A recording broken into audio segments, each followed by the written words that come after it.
morning, guys. And everyone else is around 500, and then the NFC East is at like 200. I was like, oh my god. Oh, third place. Oh, facing number 1.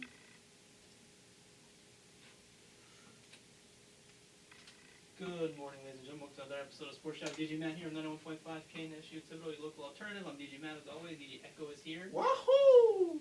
Mario! If you missed any part of the show, it'll be on YouTube later. Follow us on Instagram at Sports Shop DJ Matt 1. Let's get into it. Football reaction day. So we're going to start out with the Chiefs. The Chiefs played last night, and they relied very heavily on their run game with Clyde Edwards-Helaire. He put up like 160 yards on the ground. And guess what? They got Le'Veon Bell too. So you know what? Doesn't matter. Doesn't matter. Does not matter. They're the super team. I think they're the super team. I think they're a super team. Everyone wants to go play with Patrick Mahomes. Well, I mean, I don't blame them. I want to go play Patrick Mahomes too. I don't even play, and I want to play with them. Who made that pass yesterday? That crazy pass? Because I know someone made a pass yesterday that was really Bad. No, wild. Like the kind of pass that you would see Patrick Mahomes making, and if Patrick Mahomes made it, the media would go wild. It was probably Patrick Mahomes. No, it wasn't Patrick Mahomes. It was somebody else. Oh, somebody else? Yeah, I saw it, and they did like a sideways pass. I don't remember who it was, but anyway, I digress. Yeah, and I saw your post, and I could not agree more. Josh Allen throws a bad pass. Oh yeah, it's just Josh Allen. Patrick Mahomes throws a bad pass. Oh no, the weather. That was the first drive of the game too. So Josh Allen didn't play good last night. So like toward the end of the game, he was missing a lot of people, and it was on him. Like in the beginning of the game, first drive I'm talking about. The Bills went 3 now. They did 3 passes. All passes were misses basically. Mm-hmm. And it's like, oh, Josh Allen just didn't throw the ball good. Oh, Troy Aikman, you know, hey, you didn't throw the ball good. Patrick Mahomes goes first drive. Does about the same exact thing almost. And it's like, oh, well, the weather conditions are, kind of bad. Yeah. I'm like, they're playing in the same freaking conditions. Why are you giving Patrick Mahomes a pass? See, pun intended. And I don't want anybody to ever tell me that I'm crazy, that the media just loves Patrick Mahomes over everyone else, because I say that all the time. I don't want to ever hear somebody say that I'm crazy after that game. But listen, I love Patrick Mahomes now. I'm not hating on Patrick Mahomes. I'm not hating on Patrick Mahomes. What I'm hating on is Troy Aikman. I hate is the sports media just being like, oh yes, Patrick Mahomes, and just, I mean, no, I'm not going to do it here because this is it. Just think about, okay, Thursday night you have to listen to Troy Aikman. Sunday you have to listen to Troy Aikman. Monday night you have to listen to Troy Aikman. It's like you can't escape the guy. Hey, you know what? At least we don't have to listen to him on Tuesday, Wednesday, Friday, or Saturday. Every time we want to watch a good football game, he ends up announcing this. Like, Jesus Christ, why don't you announce like a Giants game or something? No one's going to watch. Oh, he's announcing the Giants game Thursday night. I'm talking about on a Sunday, though. Our prayers have been answered, then. Jesus. Lord Jesus Christ. So, yes, Le'Veon Bell signs with the Chiefs. It's going to be... That offense doesn't need anybody else. They're just reaping the benefits of the Jets' dysfunction. So that's great. Yeah, Le'Veon Bell's going to be the backup, too. So think about that. If anything, we need defensive help. The Chiefs' defense is better than what it was last year. I understand that, but if you want to compare it to its offense, Chiefs need defensive help. Just imagine the guy Jamal Adams.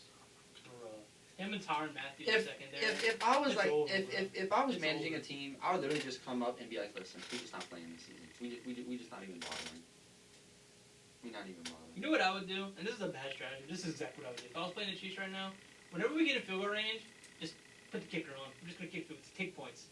You know what I mean? It's points. It's points. I mean, maybe it'd be 40-12, but at least we put up points. We put up points. You know what I mean? And then watch our kicker's going to miss because he's so nervous. Yeah, probably. Anyway.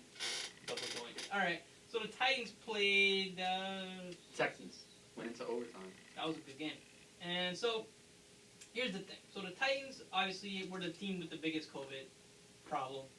And the NFL basically concluded their investigation. Everyone was thinking, oh, well, they're going to give harsh penalties. You know Roger loves giving harsh penalties. Yeah, he loves it. So he's going to be like, oh, they're going to lose draft picks. They're going to lose this and that. They're going to, forfeit games maybe or whatever. No, they're just going to get fined because they found that the Titans didn't do nothing crazy to break protocol. It just happened. It just happened. Which I figured out was the case anyway. Me too, yeah. I was like, it probably just happened. So I'm okay with them getting fined. It's fine. I'm okay with Roger doing this. Like, okay, Roger, this makes sense. You're doing okay for right now. But here's the question, though. Titans are undefeated still. And the only 3 teams left undefeated are not the Packers, they lost. The The Seahawks, Steelers, and the Titans. Now, Steelers are my dark horse to go all the way. Seahawks are a team that definitely get all the way.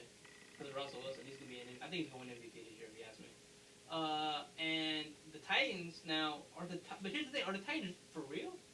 Are they real? Well, I think they're for real. I mean, you want to look. I get it. They haven't played amazing competition either. But up until this week, the Steelers have not played good competition either. This is the first team that they really play, and obviously they trounced the Browns. But I mean, we'll get to that. if they trounce like the Packers or something like another team did this week, then I'd be a little bit more, But this is my question to you: where do you rank Mike Vrabel? As a head coach? Intelligence among other head coaches, because this is the thing. It's among the best. Now at the end of the game, this is what he did. All right, so the Texans are driving. There's the clock is running down. So this is what Mike Vrabel does. I think this is like a second and one. So he knows that the Texans are going to pick it up and they're going to keep the clock running. So this is what he does. He sends out a 12th man onto the field. Makes it look like it was on accident. So then the Titans get called for 12 men on the field. He sells it like he's a WWE wrestler. He sells. He looks like a WWE wrestler. He sells it. I'd be scared. They come off the field. The Texans end up punting. That saved the Titans 40 seconds. And if they had not gotten those 40 seconds, the game would not have gone into overtime, and the Titans would not have won that game. Listen, I'll tell you when I became a fan of Mike Vrabel. It was last season when they were in the playoff run. He said, "I'm gonna cut off my junk if we make the Super Bowl." Remember when he said that? I was like, bro. This guy right here. That doesn't motivate your team. I don't know what will. This guy right here. Like, and they almost did it too. Oh God. Imagine if he would have been like, we see them get to the Super Bowl, and then they play a video, and he's at the doctor. He's like, well, here I am.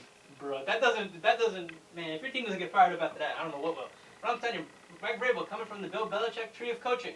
Remember last season too, he also outcoached Bill Belichick. He did something like that too. Like he used one of the rules to his advantage or whatever, and he outdid Bill Belichick. That's like he learned from the master. That's what Bill Belichick does. You know what I mean? Stuff like that. So the fact that someone else is doing it's amazing. Right, so this is one thing that I have to ask you. Obviously Christian McCaffrey is out right now. Right. He's not playing. Who's the best running back in football still playing right now? That's tough. I would say Zeke, but Zeke had a bad night last night. I don't know. It's tough. So, okay, Derrick Henry is, I would say, the most old school guy in the league right now. In terms of pure power running back. And I love it. I love every minute of it. Like Barry Sanders, like the Bucs, Jerome Bettis. But don't get it twisted. He has breakaway speed. What was that? That 90-something yard touchdown. He's He's big and fast. Like he's shifty. Like he's got elusiveness. Don't get me wrong. But but in the league, you look throughout the league, he's the one that you can say he's the most old school power. Agreed. He's gonna run through you. Agreed. So in that way, he's the best at that. But the league now is so much full of shiftiness, like Saquon, very shifty. Christian McCaffrey, shifty. Alvin Kamara, shifty. Ezekiel Elliott's the only one that I think is close enough to Derrick Henry in terms of power, but he also has shifty, like more elusiveness than Derrick Henry, I would say. So Ezekiel Elliott's a good mix. I can't tell you who's the best running back right now. I can't. I really don't know. Because Kamara's doing things that are pretty good. But Derrick Henry right now, I would probably give it to him just because of the last couple of weeks. But see, I think Kamara is the closest. I think Kamara is the closest play style to Christian McCaffrey. Yeah. But I do think that right now, since Christian McCaffrey is out, because I think most people will agree that Christian McCaffrey is the best running back in the league, period. I think that Derrick Henry is the best running back right now in football. That's still playing. And that's just me, because you look at the way that Derrick Henry can get into a game and just dominate the defense, not even care who's on him. Josh Norman, get off me. The entire Texans defense, get off me. Earl Thomas, go find a new team. The fact that he can just take over games and just do that is crazy. Ridiculous. It's almost unfair. It's almost unfair. Like, what are you going to do to stop him? Like, you can't. And listen, we know about Mark Ingram. Mark Ingram is another power back. Big power back. But not like that picture next to I know you've seen that picture where he's standing next to Derrick Henry. Oh my God. Dude, just like Mark Ingram, I feel like it looks like a kid next to Derrick Henry. And that's when Derrick Henry was in college. He wasn't even in the pros yet. Which is saying something. I mean, Jesus Christ. What workout routine is that dude on? I need to know. I need to know. I'm trying to hop on that one. Well, no, I'm not going to go that far. I'm not going to go that far. Oh, you just want to know? I just want to know. Oh. That way, maybe in the future, I might get motivated. I'll work out like Derrick Henry. For real? No, I'm just pretending. Just pretend I don't work out like him. Either do Derrick Henry's diet or The Rock's diet. Because The Rock got a good routine. Ooh. All right, so let's get to another team that we kind of mentioned earlier, the Browns. They got destroyed by the Steelers, which we both picked the Browns, and you guaranteed to win, so I blame you. But it's okay. My bad for them coming off of 2 really good games. Should I know? And this is the narrative now. So they benched Baker. I don't know where they benched him. They benched him sometime in the second half, I guess. And everyone's like, "Oh, Baker sucks" and all that. I'm like, they're 4-2. Like, I mean, the Browns are fine. Like, okay, they played a really good Steelers team. Like, I mean, how many of y'all were picking them to win anyway? In terms of the experts picking, you know what I mean? How many experts said no Steelers are gonna win? I'm pretty sure all of them did. Almost. I think most of them said the Steelers were going to win. So why are you so surprised that they lost? Like, I don't understand that. I know. I don't know. And there's still like Baker Mayfield has like a couple good games, and then like he has one bad game, and it's like, oh well, he sucks and he's a bust. Brown should give up on him. Like Stephen A. saying, oh, they should trade OBJ and all this stuff. Now I'm like, it's just one game, but y'all they're still 4-2. Like, chill out. I mean, Jesus Christ. Okay. I mean, so this is the problem that I have, right, with the Browns. Are the Browns a real team or not? Their 2 losses come against the Pittsburgh Steelers and the Baltimore Ravens. Obvious losses. Right. Their wins come against the Cincinnati Bengals, the Washington football team, the Dallas Cowboys, and the Indianapolis Colts. And I would say the Indianapolis Colts is their best win right now. So, if you look at what they have coming up, not too many teams up until Tennessee is jumping out at me. Maybe Las Vegas is another one. But they got Cincinnati, Las Vegas, Houston. Houston's been sucking. Philadelphia, Jacksonville, don't mean anything. And then they get to the Titans. So realistically, I could see them going into Week 13 only having 3 losses. So what, 7-8-3, 7, whatever it is? Let's see, they're 4-2 right now, so they'd be 5-2, 6-2, 7-2, 8-2, 9-2. They'd be 9-3. That's not bad at all. If they lost to Tennessee, that's the best season in Cleveland history. So honestly, like what we hate for? Is the question: are the Cleveland Browns a real team? I think that they are, because not because they have an easy schedule, but because I think they have the ability to be a good team. Because I think you would agree and say that the Colts are a pretty good team. Mm-hmm.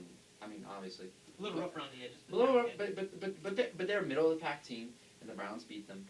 And this is the thing about the Browns. They're beating the teams that they should beat. Exactly. Unlike the Saints, who lose to the Las Vegas Raiders. You know, they're beating the teams that they need to be beating. So it's okay, because nobody's going to expect them to beat the Ravens. And not too many people are going to expect them to beat the Titans if the Titans continue on this trajectory. Yeah.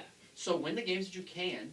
And if you can sneak a game against the Titans, if you can sneak a game against the Ravens, go ahead and do it. And you'll probably be in the playoffs. I could see 3 teams from the NFC, the AFC North getting into the playoffs. I can too, definitely. Just as I can see 3 teams from the NFC West going into the playoffs. I can tell you, the Ravens, I mean, last year they were really good. This year, I mean, they're still really good. But like this year, I'm not too high on them this year. I don't know what it is about them. I'm just not on that. I'm not really that high on them this year. Well, I mean, okay. You look at this week. Ravens played the Eagles, which should be an easy win. Right. And going into halftime, it looked like it was going to be an easy win. I think it was like 20-something to 3. Yeah, and then the Eagles came back. Final score is 30-28. That's what I'm saying. Like, I mean, they're winning games, but I don't know. I feel like something's off about them. And I mean, I can't put my finger on it. I mean, you look at the Chiefs and the Bills. Obviously, the Bills are a really good team, but the Chiefs still beat the Bills pretty convincingly, 26-17. The Bills ran into the Titans too, literally. And I mean, the Bills lost to 2 good teams. So I can't even fault the Bills. Like, everyone's talking about Josh Allen. I'm like, Josh Allen's a good quarterback still. Like the Bills are still gonna be fine. Like they got 2 tough games, 2 good teams they played. What do you thought was gonna happen? I mean, it happens. So this is what I will say. The only thing that has become clear after this week is who the worst team in football is. That's obviously the New York Jets. I think the Minnesota Vikings are trying to take that spot from them, but it's obviously the New York Jets. Okay, I'm telling you, the Vikings this year has been proving our point that we've been making from the very beginning of this show. That Kirk Cousins is way overrated and is way overpaid. And of course, it does not help that Dalvin Cook is out, but we are still not making any excuses for Kirk Cousins. 3 interceptions. He's got 2 good wide receivers in Justin Jefferson. He's been going off. And I know he got me 39 points on fantasy. You got Justin Jefferson who has arrived for a rookie. He has arrived. You got Adam Thielen, Kyle Rudolph. You have the weapons, and you're still losing to the Falcons 40-23. What are you doing? Well, I'll tell you this though. The Falcons. Okay, say what you want about the Falcons, and this is where I will defend the Falcons. This is the one time I'll defend the Falcons. Okay? The one time. The one time. The problem with the Falcons is not their offense. Their offense is one of the best in the league. They got Julio Jones back. He got me like almost 40 points too. I mean, Julio Jones were all. I won this week about it. I did as well. I'm in third place. Yeah. And so Julio coming back is a boost to that offense. Right. You know, and you got Todd Gurley. I mean, he's not like he used to be. But still he's Todd Gurley. Effective enough. I mean, Calvin Ridley is a great receiver. So offensively, Matt Ryan too. I mean, Matt Ryan is, I'd say, is probably one of, like Matthew Stafford, a very underrated quarterback. Yeah. And both Mets. Like the Falcons wasted his career, the Lions wasted Matthew Stafford's career. So as much as I hate the Falcons, I give Matt Ryan his props, honestly, because I think I really like him. Well, yeah, me hating the Falcons, ever since I've been a Saints fan, nothing to do with Matt Ryan. I think Matt Ryan is a great quarterback. Like, I respect Matt Ryan. Like, I really do. So offensively, like, that's not the problem. Their problem is defense. Their problem is the same problem that the Cowboys basically have. Their defense is just really bad for some reason. I don't know what it is. They're just bad. I don't know. I guess they're just like focusing on offense. But because they played Kirk Cousins, who is very overrated, they got lucky. Yeah. The defense didn't have to do anything, so the offense could just do whatever they wanted. Yeah. So I mean, no comeback necessary. Hey, and we got to give it to the Falcons. They finally did not blow a lead. No, but because the Falcons won, the freaking Braves lost. Soul for a soul. I hate that. Well, I wish the Falcons. We're talking about football right now. I'm getting into this. We're not talking about baseball. I'm talking about this right now. If the Falcons should have lost, so the Braves could have won. I'm telling you right now. If the Falcons would have lost, the Braves would have won. I mean, because the beginning of that game, the Braves were up. I think it was 2-0, and I was like, okay, we're doing okay. The Braves might actually make the World Series. They might not actually blow a lead, and they blow the lead. The Falcons have cursed the city of Atlanta. The Falcons need to relocate to London. There, I said it. Hey, Atlanta sports fans, you want to talk about it? And I'm not an Atlanta sports fan. I just like the Braves. I know. Jesus Christ. I can't even get that. You think Jesus Christ likes the Braves? Everybody likes the Braves. No, I don't know. All right, anyway. Better than the Dodgers. Jesus. What, 3 of the last 4 years they've gone to the World Series? LA needs to stop winning. LA and Tampa Bay are just going to win all the championships this year. Fine. Oh, well. That is what it is. All right, let's get to Tampa Bay then. So, yeah, the Buccaneers beat the Packers. Everyone's going to talk about Tom Brady, but he's not the story of the game. The story of the game was the Buccaneers' defense. Like, played really well. That's the only story, because you want to look at the stat. Okay. Tom Brady's the same house stats as Aaron Rodgers. Gronk was the leading receiver for Tampa Bay. I think he had 5 receptions, about 70 yards, and 1 touchdown. And he led Tampa Bay in all those categories for receptions, yards, and touchdowns for receiving. Tom Brady threw 166 yards. So Tom Brady didn't win that game. I do not want to hear the narrative that Tom Brady is going to bring a championship to the Buccaneers. The Buccaneers' defense is going to bring a championship to Tampa Bay, because I do not want to hear it, because Tampa Bay already had a good team, a really good team. Jameis Winston, who I'm not going to blame him for the losses, was throwing 30 picks in a year. So obviously you're not going to win whenever you quarterback is throwing 50 passes, almost 60 passes a game. He's bound to throw some interceptions, and it didn't help that his eyes were barely working at that time. So, I mean, what do you want him to do at that point? I also want to say that after Aaron Rodgers did that hip thrust, it was all downhill. The Hingle McCringleberry. Oh, what a throwback. Dude, like, Troy Aikman was so confused when he saw that, and you know what he was watching. Everyone else at home was like, oh, he's doing the Hingle McCringleberry. Yeah. And Troy Aikman was like, oh, what is that? So I will say, Packers stumble, but I give all the credit to that. Good news for Packers fans. Devontae Adams is back. He's playing again. Yeah. So. I mean, look, Packers got up to 10-0, and the Buccaneers defense just decided to wake up. The Buccaneers defense was like, oh, okay.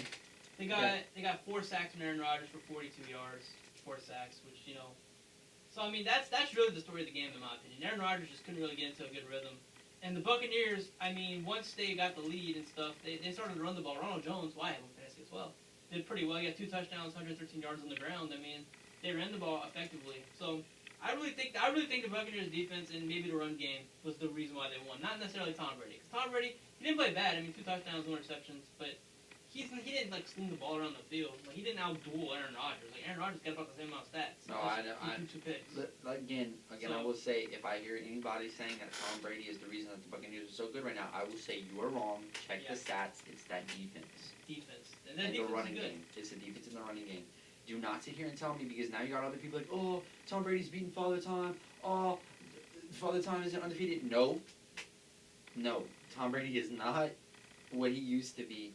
He's just gotten lucky because he found a team with a really good defense and some good offensive weapons to bail him out. I don't want to hear it.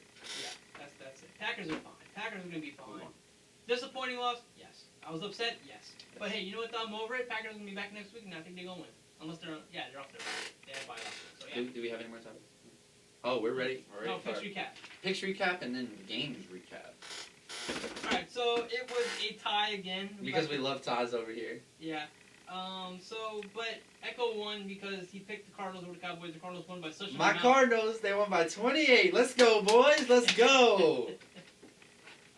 So he wins this week's picks. So he's up 4-2 on the picks. So what did I say? What did I say last show? I said I was gonna win. I called it. Yeah. I knew my Cardinals were gonna trounce the Cowboys. You also said the Browns were gonna win, so that's why you're 50-50 right now. Okay. It could go either way. You know what? I knew the Cardinals were gonna trounce the Cowboys, and guess what? So. They did. So okay, whatever. So that puts us at what? 4-2. 4-2. Let's go. 4-2. Yeah. Listen, I'll say this about the Cowboys. And I said this in the offseason when they signed Andy Dalton. I said, I think the Cowboys are going to make the playoffs with either Dak or Andy Dalton. No matter who's quarterback, they're going to make the playoffs. And you know what? Even though they're losing, I still might be right. They might get in the playoffs 6-10. I'll be so frustrated. So technically, I'd be right. Of an NFC team. You listen to me, okay? If the Buccaneers win the division, and the Saints don't get a spot, and the Cowboys get a spot, I'm done. I'm done with football. We're going to Rodgers' house and we're going to protest. That's what we're going to do. We're going to go to Rodgers' house with some picket signs, and we're going to start some chants. I can get all of the North will be there too. I'm telling you. You know it. Oh, you know it. So yeah. All right, let's go over the games from this week, starting with the Broncos at the Patriots, and you know it's 2020 because Cam Newton is diving on fumbles against the Broncos. Broncos win that game though, 18-12. I would say that was one of the bigger shockers of this week. Next up, I think we have the best game of the week: Texans at Titans. Titans barely win that one, but still win that one, 42-36. Next up, we got the Browns at the Steelers. We talked about this one earlier. Steelers are a legit team. Browns is a maybe. Steelers win that one convincingly, 38-7. Next up, we've got Ravens 28. Is it time to start worrying in Baltimore because they almost lost to the Eagles? Ravens win that one, 30-28. Next game no one really cares about. Football team versus Giants. Giants win that one, 20-19. Hoorah. 2019, what a year that was. Yeah, 2019. Can we go back? Next game, we have the Falcons at the Vikings. I think the Vikings are another team that should go with the Jets to the XFL. They do not deserve to be in the NFL. Falcons win that one, 40-23. Next up, we've got the Lions beating the Jaguars. Never picked the Jaguars, never picked the Lions, but the Lions outweigh the Jaguars. Lions win that one, 34-16. Bengals at Colts. Colts win that one, though they were down at first. Come back to win. A couple great balls. Bengals 1-4-1, but honestly, they could have a winning record right now and could be contending for an AFC North AJ spot. Green finally showed up too. Colts still win that one though, 31-27. Bears at Panthers. Bears 5-1. Who would have seen this coming? Bears now at the top of the NFC North. After beating the Panthers 23-16. Now, of course, the Panthers don't have Christian McCaffrey, but Mike Davis has actually been playing pretty good in place of Christian McCaffrey. So, I don't know. Are the Bears a legit team? Question mark. Who knows? Yeah. Next up, we have the game of the weekend. If you say any otherwise, you are wrong. The Jets at the Dolphins. Jets don't put up any points. Dolphins win that one 24-0. Tua makes his start. Yay, Tua finally made his start. And after the game, he went go sit where he started, soaking it all in. Nothing but respect for that man right there. I'm rooting for Tua. I can't wait to be a Dolphins. Next game, we've got Packers at Buccaneers. Buccaneers win that one 38-10. We talked about this again Do not come up to me and tell me that Tom Brady's the reason the Buccaneers are so good. I will laugh in your face. Rams at 49ers. Rams lose this one 16-24. This is a game that we really cared about too much. Surprised the Rams lost to the 49ers, though, because the 49ers have been kind of banged up, so... I'm not. I saw that coming. So... Rams is not that good. Rams are playing better than what they are, honestly. Overachieving, if you ask me. Next up, we have our Thursday night game that was played on Monday. We have the Chiefs at the Bills. I would say competing with the Texans and the Titans for a good game. I think going in, people figured it would be a good game. Chiefs won that one 26-17. I still think that Josh Allen could be an MVP candidate if he continues on the trajectory that he's on now, barring this last game. Next up, last game of the week. My boys, the Cardinals against... Not the Cowboys. The Cowboys. Not my boys, but the Cowboys. Cardinals trounce the Cowgirls 38-10. And I just want to say, I watched some of that in the hospital. I loved every single second of it. That's all I got to say. Cowboys losing is a cure. Oh my God, yes. COVID is watching the Cowboys lose. How about that? Yes. So wonderful. You saw that picture of that Cowboys fan doing the stands? Oh my God. He was crying. Bruh. If that doesn't show you what the type still of... in first place. If that doesn't show you what kind of people Cowboys fans is, I don't know what will. I don't know what will prove to you. They're still in first place. You have grown men crying. I do not know what it will take. It made me cry with laughter. I don't know. So funny.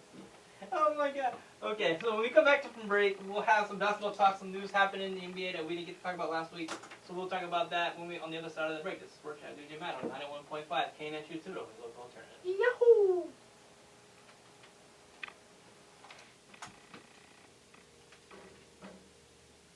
Want to buy and count you.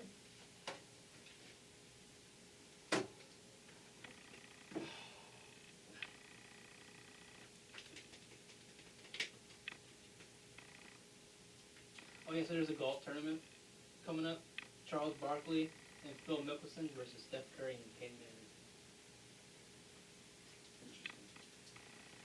I mean, I don't watch golf. The Tom Brady Peyton Manning golf thing was funny too. That's not stuff. Like, it's so weird. I was watching. I don't know if you know that YouTube channel NFL Throwback. Well, they post like old like football videos, like all the Hard Knocks stuff is on there, and like other old games and stuff on there. So they had like one of the QB challenges from the Pro Bowls from like 1990 something. And it was like Tom Brady, it was Peyton Manning. I think it was, might have been Brett Favre was there. Doug Flutie. Like a bunch of old school guys. And like it was kind of weird to see like Brady and Manning so young. They're like actually like talking to each other and like, yeah. I don't know, it was just weird because you know like how much rivals they become, and it's like wow, like it's weird how like they're kind of just talking to each other. And it was funny too. You remember Aaron Brooks on the Saints? Mm-hmm. Like it was how far you could throw the ball, and Aaron Brooks beat everybody. He like threw like 70-something yards.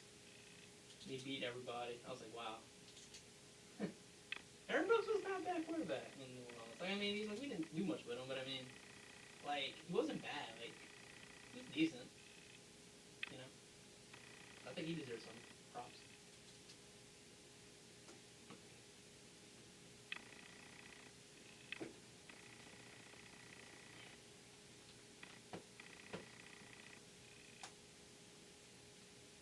I figured I'd play a jail song because jail is the most scariest thing in the world besides ghosts. Since it's Halloween, what scares people the most? Jail.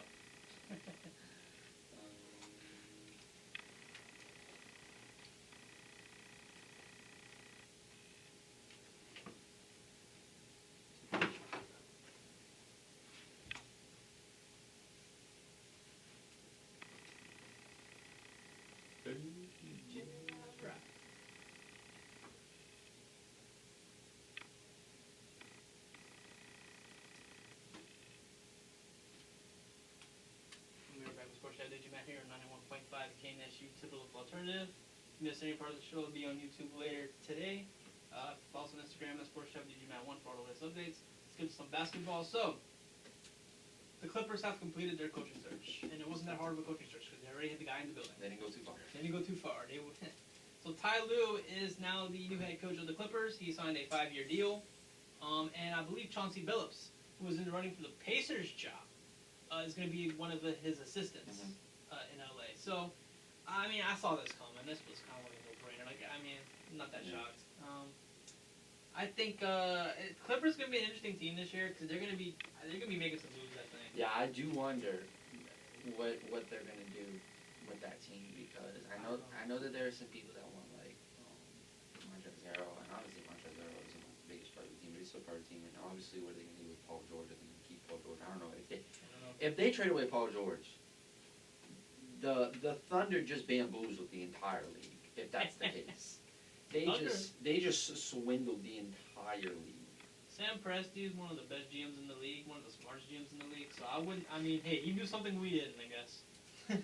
Because the Clippers do not have a first-round draft pick until 2027, I think. Something like that. It's crazy. So the Thunder are already good this year. I know Chris Paul might be on the move too. yeah. But I mean, look, Thunder got a good young people core. are wanting Chris Paul, but I mean, look, they got a lot of draft picks, so they can definitely find somebody if they need to release Chris Paul. But yeah, I don't know. It's gonna be interesting. They're gonna be the only player I think that is untouchable. Probably is Kawhi. Everyone else is probably like, if you want them, come get them and get. Like, you know what I mean? Like, I don't know. That's gonna be a team to really watch out for. The Lakers will probably make some moves, but they're not gonna be as drastic. But I think the Clippers are gonna make some drastic moves. yeah. The Lakers are looking at Chris Paul, and the Lakers are also looking at Derrick Rose. LeBron's trying to bring them in there. Hey, I'd say keep the team as it is. Yeah, I mean, Let's see how good you really are. Keep the team as it is and run it back. Let's see. In a real season, let's see what goes on. let's see if Anthony Davis decides to stay in. No, I think he is. I think he's going to sign a 2-year deal or something to stay in LA, which is fine. Whatever. I mean, he'll probably end up going to Chicago or something. Yeah, he's not going to be there that much longer. I mean, LeBron's got how many more deals? Like 2 more years left on his deal. Mm-hmm. Yeah, I think after those 2 years, I don't know if he's going to retire, but I mean, I don't know if it's going to be in LA that much longer anyway. So I mean, I don't know. It's good. The LA teams are interesting. I think the Clippers are going to be making some very drastic moves. I don't know for who. It's going to be interesting to see. Yeah. So Ty Lue's the head coach of the Clippers. So that leaves the Pelicans. Now they interviewed Stan Van Gundy, who I think would be a fine choice. Would be an okay choice. I mean, I know Stan a lot because I watch. He's friends with Dan Levitar, and I love Dan Levitar. I watch all his stuff, his radio show. Mm-hmm. So like he goes on that show a lot and talks, and he's kind of a cool character. You know, he's a little goofy, but he's. But What's his coaching style? I want to say I think he has a defensive coaching style. I want to say. I mean, he coached some good teams in the NBA. I'm going to Wikipedia. Don't trust Wikipedia. Yeah, I get it. Yeah, whatever. I mean, so let's see. So he coached for the Miami Heat. He was an assistant in Miami from '95 to '03, and he coached from '03 to '05 as a head coach. Okay. And then he was with the Magic when they were making the finals and stuff from '07 to 2012. And then he coached the Pistons from 2014 to 2018. So I mean, he's not a bad coach. He's got experience, and he made a finals. So can't say that. You can't say that he's never been there. I mean, I don't think he's ever really had. Well, he had some losing seasons. I mean, how many losing seasons he only had? I think he only had one losing season this whole tenure, or two maybe. Two. I would say three. 3 losing seasons in his how many years of coaching? That's not bad. That's not bad at all. I say that's not bad. I mean, he's never coached a Western team, But hey, he coached some good players. I mean, when he was with Orlando, 3 years consecutive, first in the Southeast. Division. Although they don't have good divisions, but whatever. You know, so, it's. He's got. I think if the Pelicans got him as a coach, I wouldn't be mad about it. Anybody but Mike D'Antoni. Just anybody but Mike D'Antoni. That's exactly right. And his brother, Jeff Van Gundy, who you may recognize from the broadcast from ESPN, he's interviewed for a Rockets job. Rockets, you do you. I have no idea what the Rockets are doing. So with all the moves, apparently James Harden and Russell Westbrook are still not on the trading table. But I guess they said that everyone else is on the table except for them two. Well, they said everyone is on the table except for James Harden, but I assume that Russell Westbrook is not going to be on the trading table either. Here's the thing, though. James Harden likes Russ. Like, they're friends. So, that's part of the reason why Russ was okay moving to Houston. Yeah. Because of James Harden. And right. they didn't have James Harden, that probably wouldn't have gotten done. Russ would have just probably said, I would have just stayed in Oklahoma City. That probably would have ended up happening. But because James Harden was in Houston, he's like, yeah, I'll go to Houston. I'll play with James. Why not? it didn't really work out this year, but that's the coach and the GM's fault, honestly. Because, I mean, the way they play is just stupid. That's not Russ's style. So, it was just wasn't right. So, you need a coach. And Daryl Moore, the GM, also stepped down, too. That's news. He stepped down. Obviously, he had a lot of controversy at the beginning of the year with the China situation. Because the NBA has a weird relationship with China and all that stuff. And then, it just, the way he put that team together, no bigs, trading Clint Capella and all that stuff. Small ball all the way. Like, PJ Tucker's like your tallest guy. He's only like 6'7". Something. Yeah, like, you can't win like that. I'm sorry. That's kind of funny. I don't know. Yeah. So, Houston, I think, needs to get a big in there. I do wonder honestly. What's going to happen with the draft because, especially the first pick. Like, I do wonder what's going to happen with the first pick. Because Minnesota, the reports have come out that saying Minnesota might trade it because they want a win now player. Golden State might trade their pick too. Golden State saying that they might trade it. I'm telling you, this draft's gonna be a lot of trades. It's gonna be interesting because you look at the teams that got it. Minnesota, who wants more of a win now player than a young talent to go along with D'Angelo and Cat. Then you got the Warriors, who really don't. Warriors, I think, would be better just to trade the pick and get more assets than to take a player. Because I mean, they really don't need the player. I mean, they're gonna have Steph back, they're gonna have Clay back, they're gonna have Draymond. So I mean, it's like you really don't need to take the player. They're gonna have the players. I know that Philadelphia has expressed interest in that first overall pick, possibly trading Ben Simmons for that pick and then picking that's another team LaMelo. I think to watch. They can make some big Clippers and 76ers are two teams I think are gonna make the biggest moves. And I don't know what's going to happen. I know that the Philadelphia 76ers want Doc Rivers to help Tobias Harris because he played with Doc in L.A. But I don't know. I've been saying this, and I know that people have been saying this. If Philadelphia wants to succeed, they have to pick either Joel Embiid or Ben Simmons. I think that's what they're going to do.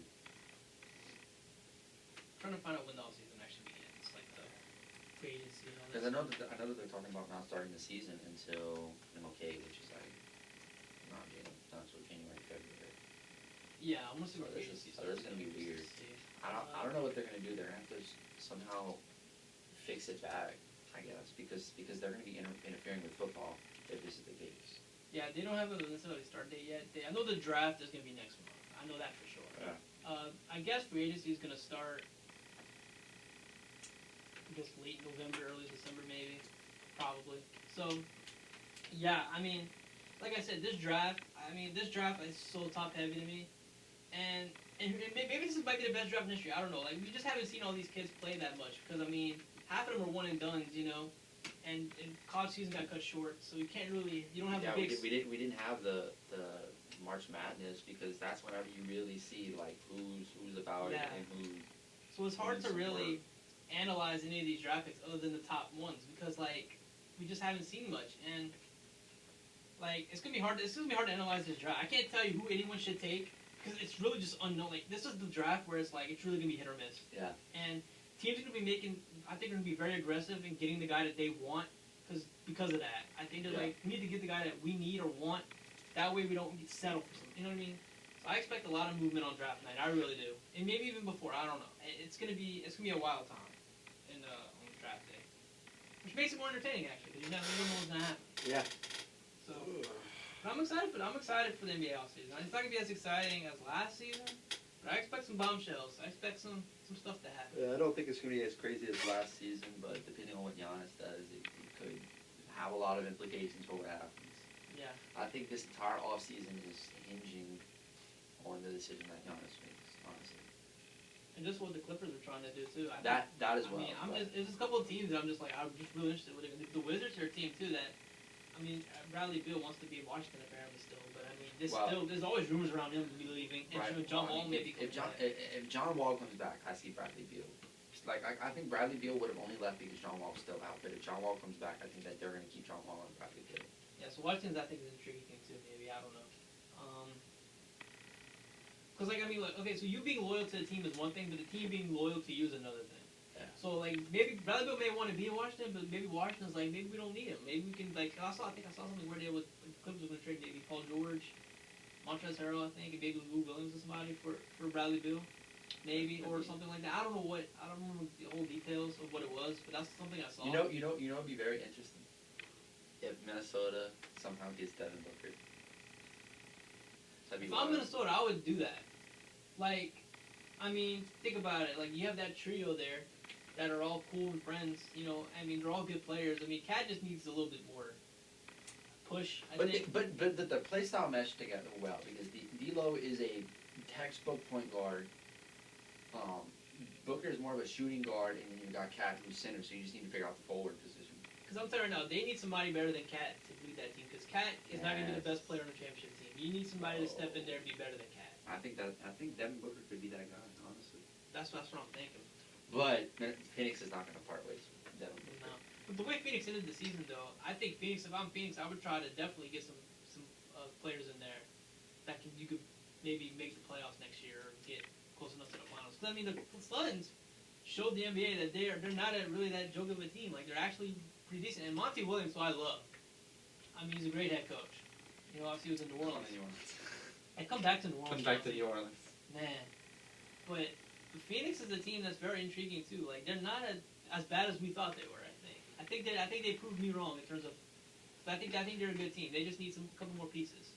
I think it also helped that they were really motivated because they knew they could make the playoffs. I think that helped a lot. Say what you want about everyone else. They were the one team that went undefeated in the bubble, so... Yeah. I mean, hey, good on the Phoenix. So, it's going to be a lot of movement. I think Utah's going to be an interesting team, too, actually. I don't know what Utah's going to do. I wonder what Denver's going to do. After those playoff runs that they had, I could see some people wanting to go to Denver after these playoffs. Yeah. I mean, it's going to be a very interesting offseason. San Antonio's a team, too, I want to count out and make some moves. Dallas, I hear Dallas might be heavily being played for Giannis. Like, they're going to try to go all out to get him. Giannis, Porzingis, and Luka. Oh, Lord, sign me up. Just sign me up. You're about to leave the Pelicans. You're going to Mavericks full time. Nah. No? I'm never leaving the Pelicans. You're like, I'm a Mavericks fan. I'm a Mavericks fan already, so I don't need a Mavericks. It's not like I'm jumping on the bandwagon. I'm already on the bandwagon. You're a Luka fan more than anything. There you go. But I think if Giannis goes, then you'd be like, okay, I'm an actual Mavericks fan. Let him sign me up. I'm here. Yeah. But above all else, you are a Luka fan. Luka, man. You love that man. Love Luka. And look, say what you want about Trae Young. Trae Young's amazing. Is Atlanta bad? I mean, do you think Atlanta should have kept Luka? I mean, like... I think that Luka should not have fell to where he did. I think he should have been what was the first pick in that draft? That was... DeAndre Ayton was the first pick, and then Marvin Bagley was taken by the Kings. I think the Kings messed up. Yeah, they should have gotten Luka. They did. Him, De'Aaron Fox, and Buddy Hield? That's a pretty solid team. Ooh. They're about to run all over you. Ooh. Kings might have messed up. I can't really blame the Suns taking DeAndre Ayton. DeAndre Ayton in college is really good. So I'm not gonna blame Atlanta for taking Trae Young over Luka because Trae Young is still. Trae Young's amazing. I love Trae Young. He's still a good player. I'm a Trae Young fan too. He just does not have as good of a team around him as Luka does. And Luka is more LeBron-esque. I'm not saying he's better than LeBron, but I'm saying like he plays like LeBron. Like he passes a lot, rebounds. You know, Trae Young's more like Steph. Yeah, so he needs more of a supporting cast, I think. Yeah. To complement him than Luka does, you know. Okay. And Mavericks basically have that too, with Porzingis. So the Mavericks just build it better. But Atlanta's on its way though. And I mean, you want to talk about a team's loyalty to one player? I don't think there's any more loyalty than Mark Cuban has to Luka. Mark Cuban might be the best owner in the NBA. Honestly. But I mean, whenever he's like, if I had to pick between my wife and Luka, I'm going to sign them divorce papers. Hey, I was like, what a guy. You gotta do what you gotta do. What a guy. You gotta do what you gotta do. Luka's probably gonna end up like Derrick, and he plays in Dallas all of his career because if Mark Cuban's the owner, Luka ain't leaving Dallas. Luka is not leaving. He's like, I would trade the entire team for you, Luka. I will give you all the money you want. Look, I'm telling you right now. You want a super max? Done. It's done. I'd say, like, if Giannis stays in Milwaukee, he's gonna probably have the richest deal in NBA history, probably. To be honest. But when this Luka's turn in Dallas, Mark Cuban's gonna make sure that he stays. I'm telling you.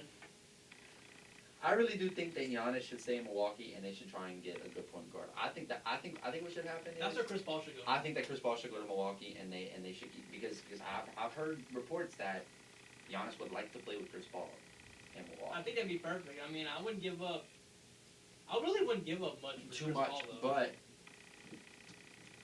I mean, you have Chris Middleton, Chris Paul, and Giannis. I mean, I'd probably go Barrett Bledsoe. I'd trade. There's reports saying that it's kind of known around the league that Eric Bledsoe will probably get traded for something. And I would trade probably Robin Lopez. I'd give him Robin Lopez. I wouldn't give him Brooke. Not Brooke. You can have Robin. You can have Robin, but we'll keep Brooke because Brooke's the better Lopez right now. Yeah. But that would be a pretty good team. That would actually be a really good team. You have Chris Paul, you have Chris Middleton, and you have Giannis, and then you've got Brooke Lopez. Woo! The East next year is gonna be very interesting with the Brooklyn Nets. Hey, listen, I don't want to count out the Raptors either. I want to see what the Raptors could do, because Raptors are still a sneaky good team. I know that they lost to the Celtics, but the Celtics is another really good team. I'm telling you, there'll be a lot of teams making some moves. I think. I do wonder what conference is going to be better this year, because I'm looking at some of the teams in the East. And you got a lot of good. You got some good teams in the East. It's not like what it was back in the day. Not back in the day, like a couple years ago. You know, where LeBron was just steamrolling through the East. No, you got the Celtics, you got the Raptors. If Giannis stays, you have the Bucs. You know, obviously you got the Heat. You got the Nets. I wouldn't count out the Wizards. If John Wall and Bradley Beal are healthy, I wouldn't count them out. I mean, I don't think they'll be contenders, but like they'll make.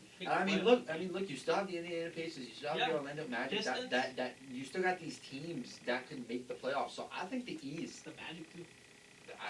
So I think the East is not going to be this joke conference like it has been just a couple of years ago. I wouldn't even think it's a joke conference this year. I think it was a pretty decent conference. But I'm saying, like, I think that this year is going to be the first year in a while that the Eastern Conference can contend with the Western Conference in terms of like stacked teams. What's the only joke team in the East? What, the Knicks? The Knicks. And maybe the Hornets, but the Hornets. The Knicks are the joke team of the NBA, not just the Eastern Conference. Sports period. Let me talk about sports period. Like. I don't know, man. New York Jets are kind of creeping for that type. Why is it always New York teams? I don't get it. Like the Giants have recently just become back. With Eli Manning and them, they were winning Super Bowls. So I can't say the Giants have been a joke. They just recently they just kind of fallen off. The Yankees are good. You know, the Mets are okay. They're not great. I mean, they're pretty decent. You know, and the hockey team's pretty good too. I think. So it's just the Jets and the Knicks. Honestly, it's a shame. I don't get it, because New York is such a big market. You think that people would want to go there, but not. No. Doesn't matter where you're at. If you're a badly run organization, no one wants to go play for you. Especially in New York. Especially the Knicks. The Jets might be able to save themselves. I have a way to fix this. Somebody needs to sell the team. That's all I'm saying. James. Let me love what you put. James. I'm talking to you right now, buddy. James. Just give it up. The time has come. Sign the check. We'll buy it for $2. Because that's what your franchise is pretty much worth right now. Even though I know it's somehow worth $4 billion. I don't get that. But whatever. Isn't it the most valuable? What the heck? We're gonna make Sports Strategy Matt over here is gonna make the first offer. We're changing the name too, by the way. At $20. Because I mean, I know the Knicks are a legendary brand and all that, but the Knicks is kind of a bad name. I don't like that name. We're starting the bidding at $20. What do you think about that? This is what we're gonna do. The New York Knicks will go to the WNBA. The New York Liberty will go up to the NBA. And let me tell you, I bet you that New York Liberty team will be better than what the Knicks will ever be in the NBA. Yeah, I said it. I think their women's team is better than the Knicks. How about that? That's the ultimate disrespect right there. Hey, it is what it is. It is what it is. I mean, not my fault they suck. No, you know what? You spit facts. It is not your fault that they suck. They suck nonetheless, but it is not your fault. Nope. So, yeah, the Knicks, it's like it's that time of the year again where the Knicks think they're getting every single good player. The Knicks are getting Giannis. They're getting Chris Paul. AD is going to go to New York. We're going to trade for Paul George. We're going to have. They're somehow going to end up with the first pick, and they're going to draft LaMelo, and then boom.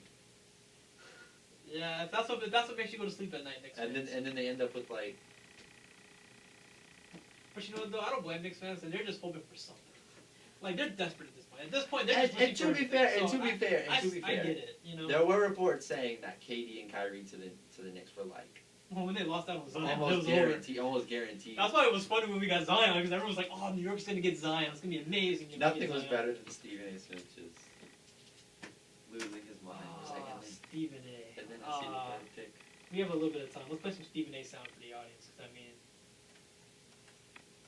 You ever just watch the Stephen A. Smith clips? Like, Like, regardless of whether or not you agree with his takes, because I don't always agree with his takes. Alright, so this is whenever they lost out to the, I gotta find it. When they lost out to the Zion stuff. Your cousin. Your cousin from Boston. It's the Stephen A. Smith clip section.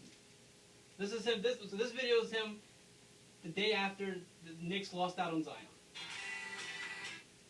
I gotta start from the beginning. This is perfect. I'm in no mood. This today is one of the worst days that I've had in a long time. I'm not in the mood to play with anybody. My brother Bomani Jones is in another booth looking at me. I love that brother. I don't want to talk to you today. I've got producers who have been very, very good to me. I've got bosses who have been very, very good to me. I've got co-workers that I love. I don't want to talk to anybody. My godson, Jonathan Barnes, is sitting right in front of me, and I don't want to look at him. I'm ticked off. I mean, this is just... And Sean Farnham... I just want to say... Get up this morning with Mike Greenberg, him and his Benedict Arnold self, walking around. No matter how bad ESPN gets, and no matter how bad his takes are, This is just a good day to just laugh. It's always a laugh with the New York Knicks for non-New York Knicks fans. I thought Mike Greenberg was a good man. I thought he was a person that didn't like to watch people suffer. And then that damn Pablo out there with Bomani, he's standing in the hallway laughing at me too. This is not funny. I beg to differ. Funny. I beg to differ, Stephen beg A. to differ. Smith. I mean, this is a terrible, terrible day. I don't know about the rest of you. Yes, the rest of you. Us Pelican fans were happy. Hey. But if you are a Knicks fan, this is the equivalent of being kidnapped, stored in a basement, Little extreme. being tortured, and then they let you out when you're of no use to anybody. I think at that point he knew that Katie and Kyrie was not going to New York after that. That was one of the best rants. Ah, man. I think the camera went out. That's weird. I don't know why it went out, but it went out. Just stop recording. I think it did. Well, you know what that means? That's okay, though. Probably time to end the show. Time to end the show anyway. So if you missed any part of the show, it will be on YouTube later today. The only thing it didn't catch, I think, was the Stephen A. rant, which is That's fine. I fine. didn't need to get that. Radio exclusive for you guys. Yeah. Yeah, so folks, Usually we have YouTube exclusives, but now we got a radio exclusive for you guys. I think he caught part of it, I think. I don't know. It caught part of it. So yeah, follow us on Instagram at SportsShopDJMat1. We'll be back Thursday with our game picks and whatever else drops. And I'm going to win that one again. Probably DJ Echo Show is tomorrow also. That's right. At 10 to 11. 10 to 11. Please listen. He plays some really good music. I'm telling you. You know it. Don't want to miss out on that. This has been Sports Shop DJ Matt. Enjoy the rest of your day, and we'll see you guys Thursday. If you miss it, don't say I didn't warn you.